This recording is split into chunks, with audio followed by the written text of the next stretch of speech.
Ini akong grupo 2 na ipanguluhan ng grupo domi o ang mga membro mo si Irwin Alienza, Mark Jugil, and Alan Palton, the mentor. So among pagbabarok mo nag-ingon pamatunan nga ang reliyon nga gitungkod sa Dios agianan alang sa kaluwasan. Tubag. So, onay among pagpamarog. Akong napamatunan ang kining relihiyon nga gitungkod ni Kristo mao kayo agianan sa kaluwasan. Kaya nga naman, tungkol kay kining simbahan adunay upat ka gahom. Unsa may upat ka gahom? Ang una, adunay gahom sa pagpapunya. Ikaduha, kining gahom sa pag-uli o pagtungkol sa Diyos. Ikatulo, mao kining paggahom sa paghimo sa pan o bino. Ikaw pa, mao kining gahom sa pagpasaylo sa lahat. Karon, at ali kita sa gahom sa pagpamunya. Nga kining simbahan na may gahom sa pagpamunya kay gisubo man ang 12 ka mga apostoles diha sa San Mateo kapitulo 28 Mateo 28:20 nga panglakaw kamo sa tibok kalibutan ug bunyagi sila ang tibuok katawan tanang katawan. So masabot kayo ng tanang tao bunyagan aron maluwas sila sa sala. So doon na ay kaluwasan. So tanang apil na ang bata. So masabot kayo nga aduna ay kaluwasan diha sa gahom sa simbahan. Ang una ang pagmumunyag kay mabasa na to diha sa San Marcos kapitulo 16:16 ang tutuog magpabunya maluwas. Musa na matulaan ko na to kung tutuog ka o magpabunya maluwas aron di ka sinutan. So agianan ka na sa kaluwasan. So sa 1 Timoteo 2:4 bunyag. So maluwas bunyagan na to ang tanang bata aron kay ang Diyos buot maluwas ang tanang tao. So muna na adunay kaluwasan kini atong simbahan nga gitungkod diha sa San Mateo 16:18 nga ang gisugo sa pagpamunya waylain ang 12 ka mga apostoles. Ikaduhang gahom kini pagtugot ug ang pagdidik. So unsa man ning gahuma may kalabutan ba ni sa atong kaluwasan? Adunay kalabutan. Kung unsay ihatag balaod sa simbahan aron ang tao maluwas, mao na ang duma ang balaod nga mao ang influensya. Diin ang simbahan mo naghatag kanila kaluwasan. Ilabi na sa mga pilgrims of hope, mga pilgrims, ang simbahan mao'y naghatag o di ka aron maluwas ang tao aron pagkaon sa kaluwasan pinagi sa mga work of mercy o mga pilgrimage diya sa mga simbahan o mga dapit nga balaan. Ang simbahan ay naghatag o pagtugot o nini maong gahuman na diya sa San Mateo 16:19 kung unsay dili sa yuta idili sa dito sa langit. Kung sa'y itubot din sa iyo na itubot sa langit. So muna ang kahom kaluwang nagahom sa simbahan na makaluwas. Ikatulo, kining gahom sa paghimo sa pan o bino. Nga naman, na makaluwas man yung gahom sa paghimo sa pan o bino, kaya nilingon man niya sa San Lucas kapitulo 22, versikulo 15, nag-ingon man ito nga kung baon ka mo sa pan o bino, magkabatod ka mo kaluwasan. naghatag kini kinabuhi o mukawon kini pan gikan sa dili kayo mamatay. San Juan 6:51. So unsay ingon niya sa San Juan 6:51? Ako ang pan nga naghatag og kinabuhi, ang mukawon kini pan dili kayo mamatay. Busa man ang santos nga Eucharistia, ang santos nga misa diha sa simbahan. Matag Domingo ipakawon sa matag adlaw ipakawon ang panbinog nga maoy pagkaon sa tugala nga maka adto ta sa kinabuhing walay katapusan mo ang kaluwasan. Muna katulog ka mo na diin ang simbahan makakabot o kaluwasan. Ikaw ba nga gahom mo kini gahom sa pagpasaylo og sala. Ha? Ngayon lang makakabot ng kaluwasan. Kita nasayon mata, isip kita tao, di mata perfecto, tanang taon makasala. Human kita mabunyagi. Hangtod, kita dako na nato, maka-ambit naman sa atong personal na sala, busa na kinalang kini, o pagpasaylo sa sala. Reconciliation, finance. So, asa man na mabasa, San Juan Kapitulo 20, versikulo 22-23. O kaingon niya nga diin kining pagpasaylo nag-outlas kini sa atong mortal sin. Paghilo sa sala sa usa ka tawo aron makabot nga limpyo ang iyang kalag. Muna nga pinaagi sa kahom sa pagpasaylo sa sala diha sa simbahan nga gitugyanan walain ang mga kapalian lamang.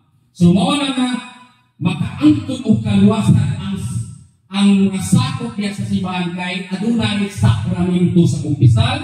Dito mahinduan ang kalag sa tawo nga nakasala o mortal sin o venial sin.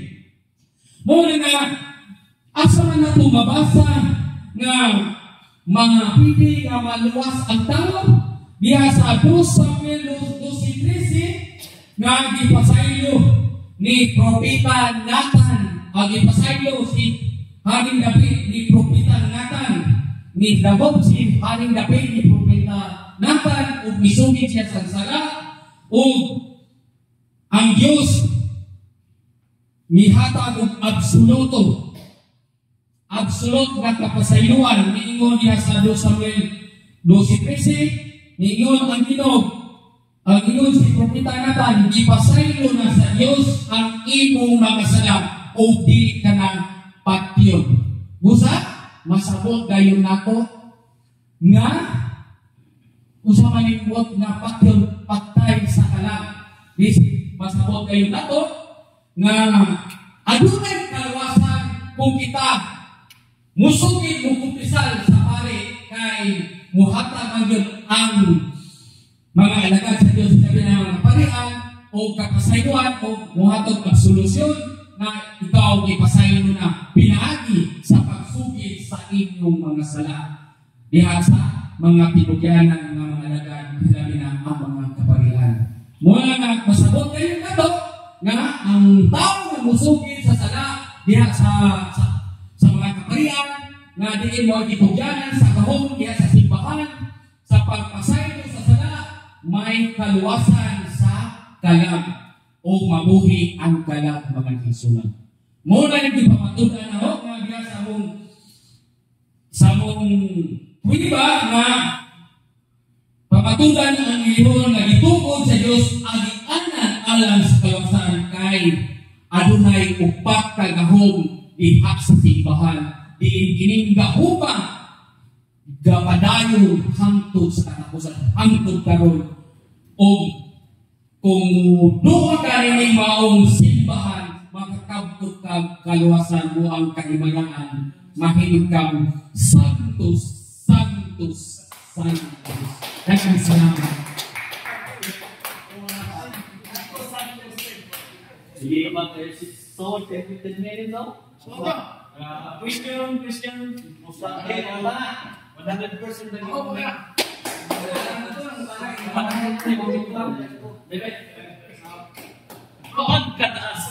Salamat kayo, Bro Doming, ako rin si Juan, si Pastor, Bishop, Evangelist. Ay, pumunta na!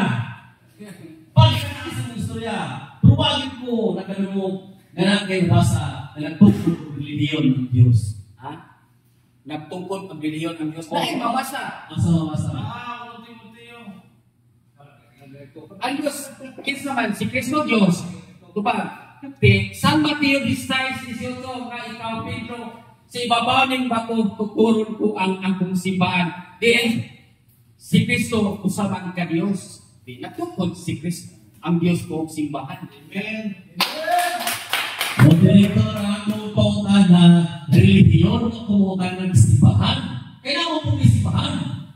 Ako po na, ang timang ko na to, kaya ang relihiyon, agianan, ang relihiyon na gitungkol sa Diyos, agianan nito sa kalawasan.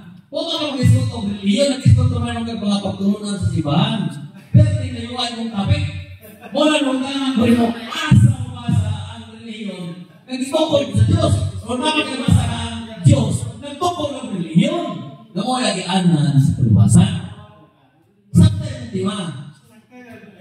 Objection, Your Honor. Ang uso may meaning sa reliyon di ay. Ha? Usa reliyon sa meaning sa reliyon? Ang reliyon mauman ang pagibugos.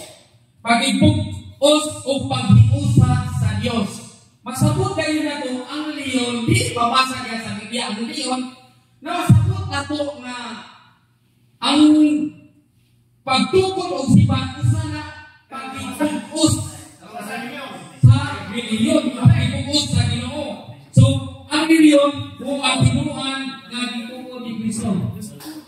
Diyan sa versikulo na sa siya kapitulo 23 na ngayon si San Pablo ibunyagan ka mo o mahiusa ka mo ni Kristo. Usa nakaamit ka mo kinaiya ni Kristo. Usa mahiusa ka mo kang Kristo. Si Kristo Diyos man, makahiusa man. So, ang reliyon, pagpahiusa sa Diyos, usa makaluwas. Tulong ka ba? Nawag yung kayo nabasa. Ang Kristiyos ng tukol o relihiyon. Minun ka makahiusa. Huwag na mabasa ng relihiyon. Ang tiwala ko, kano ng relihiyon, itungkol sa Diyos. Huwag kayo nabasa. O yun ka ba? Huwag kayo nabasa ng relihiyon. Kaya, ang among doktrina sa simbahan, kaya di lang kayo mabasa lang ang among doktrina. Dili ko, ang doktrina mo, mako ang pagsabot, dili ko nga, relihiyon ko ba, litra po litra, ang doktrina sa mo,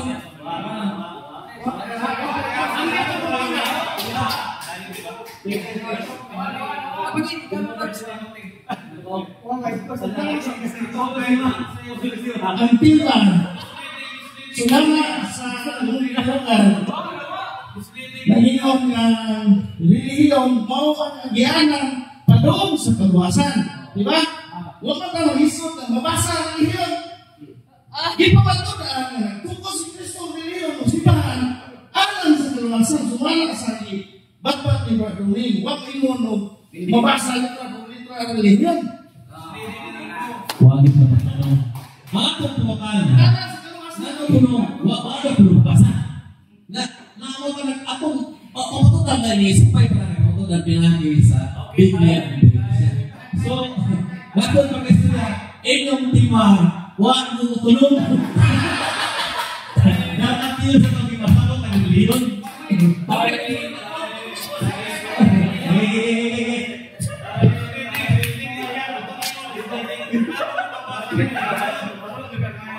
okay. Congratulations. Bakong interpreter.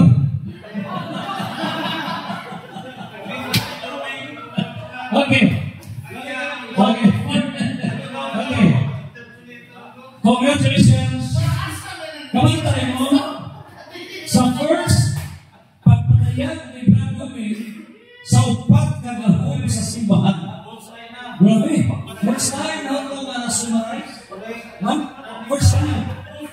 Oo.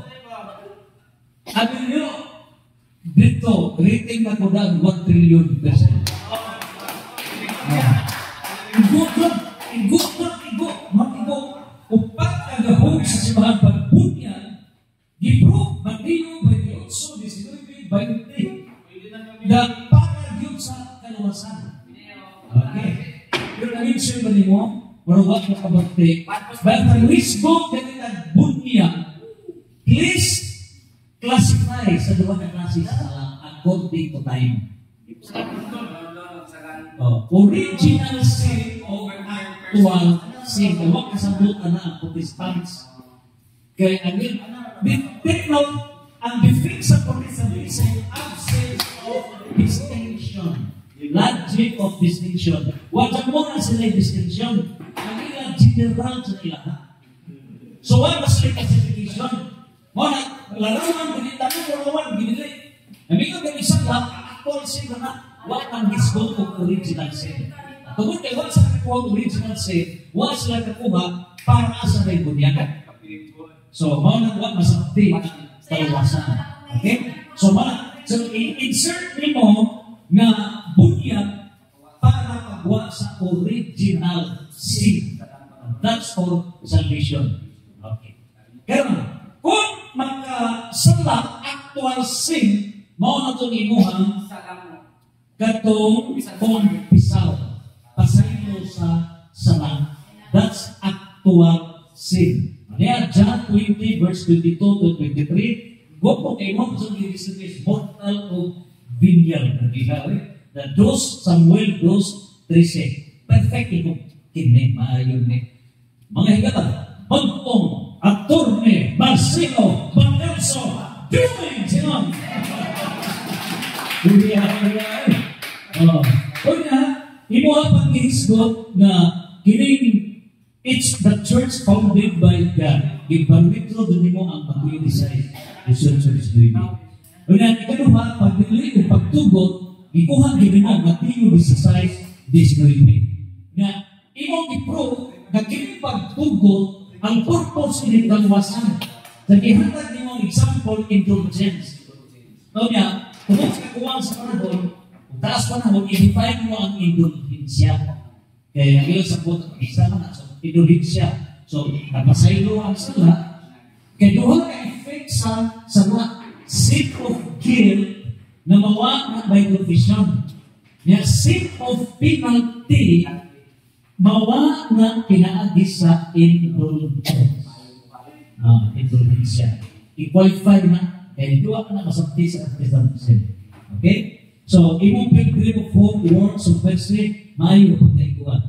Kaya, paghimo sa panubino, kaya, a word of transubstantiation. Transubstantiation.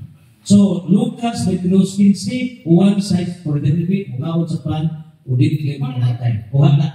Now, ang nakuha, nga nung nakalusot na natin interpelator, wala, niresit niya. Bisan pag 99%, kawag na kayo son pag-uri, nga na po% kawag na ng judge, bitaw ka patutsok, na mga anak, bitaw? Tingnan ka na? Kaya ba ang kanta, bitaw? Ha? O, kailangan ito na sa surrender na, baka, bitaw na sa so. Surrender ko. Ino, rin, kaya surrender mo. Perfect na. Pero, napatayan. Sa interpreter, you did not define the meaning of religion. Ito, bisan pag na 99%, akong na-judge, tulitok na ko, surrender na ko. Kaya nakita naman sa interpreter, you fail to define the meaning of religion. Dito ba? Only in the own interpreter. You are the best speaker, but the best debater is the interpreter. Okay, now, kung saan mo, what mapundar, you have to define religion of religion ba? Tagay ko baso ba? Tagay ko baso? Okay, guys, when you speak on religion, do not separate the church. Okay? Because the structure is the church. Diba niya? Daniel 2, please connect. Daniel 2:44, prophecy. Actual Mateo 16, 18, 19. Period. This is the church. Okay? Nanong structure na. Tungkol kay ang hindi ini si Kristo. And this church is the mystical body of Christ. Lawas, asa mabasa. Kolosas, 1:18. Okay. Mabuha balis ng doha dili now. Kaya inuna si Kristo ay ulo, waso niya lawas, asa mabasa. Efeso 5:23. So in other words, i-establish na dili mabuhat ang ulo na si Kristo o ang church. This is the structure. This is the church.